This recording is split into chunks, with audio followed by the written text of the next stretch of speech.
Садыр мырза, азыркы өлкөдөгү кырдаал боюнча сиздин пикириңиз кандай?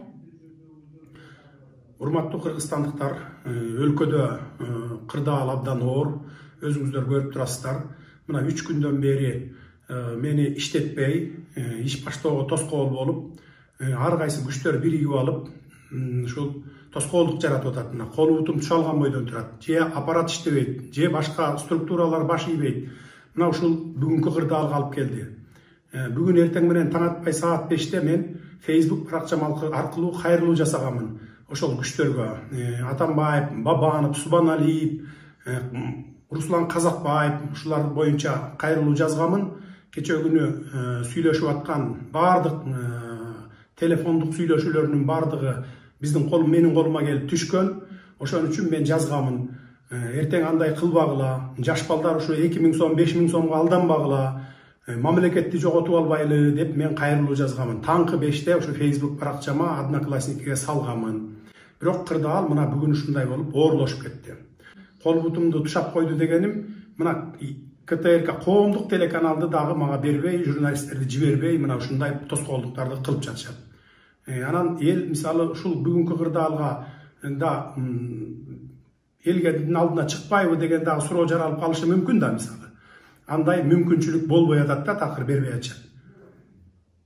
Сиз жаңы эле айтып өттүңүз, ошо кечөө эл алдында сүйлөп жатып, Өмүрбек Бабановтар, Өмүрбек Субаналиевтер, Алмазбек Атамбаевтер балдарга 2000 сомдон таратып, кырдаалды курчутууга аракет кылып жатат деп. Ушуга кандай далилиңиз барбы деген? Мен азыр эле айтып өтпөдүмбү? Менин колума далилдер келип түштү, телефондук сүйлөшүүлөр келип түштү деп.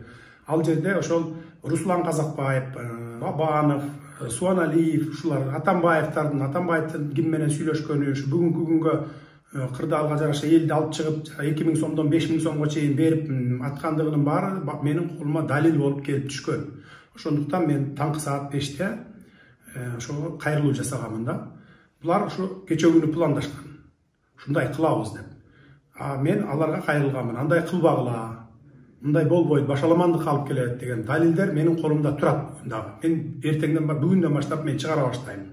Өлкөнү туруктуулуктун нугуна түшүрүү үчүн кандай чараларды көрүшүбүз керек деген сиздин пикириңизде? Ошо өлкөнү туруктуулукка түшүрүш үчүн мен бардык шарттарды сунуштадым. Эң тез, эң жеңил варианттарын айттым, жолдорун. Бирок мына бүгүнкү күнгө чейин оюн кылышып, баягы депутаттарды чогултурбай, жана ушундай бир тоскоолдуктарды жаратып атышат да. Бул жерде мына ошо бүгүнкү жана элди алатуу аянтын алып келген Атамбаев, Бабанов, анан Субаналиев, мына ушул күчтөр тоскоолдук кылып атат. Эгерде булар тоскоолдук кылбаганда, баягы биринчи эле күнү кырдаалды оңдоп кетсек болот эле.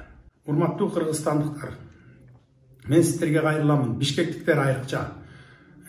Ар кандай провокацияга барып, талаптоочулукка барбаңыздар, митингге чыккандар, бардыгыңыздар баягы дыйындыларды уюштуруп, баарын мындай тынчтыкты сакташ керек. Бизге мамлекетибизди жоготуп алуу коркунучун алып келбеш керек. Ар бирибизге мамлекет өзүбүзгө керек. Талаптоочулукка барбагыла, талкалабагыла, маданияттуу болгула.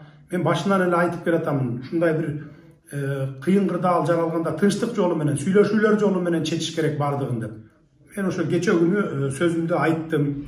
Келгиле, отуруп такташалы, баарын тең акылдашалы, тынчтык жолу менен чечели дедим. Келген жок. Мына бүгүн тынчтык жолу менен чечпей эле кайра ошо кечөөтөн баштап уюштурушуп, булар кечөөтөн баштап эмес эле 3 күн мурун башташкан экен. Бардык менде колумда доказательстволорум бар.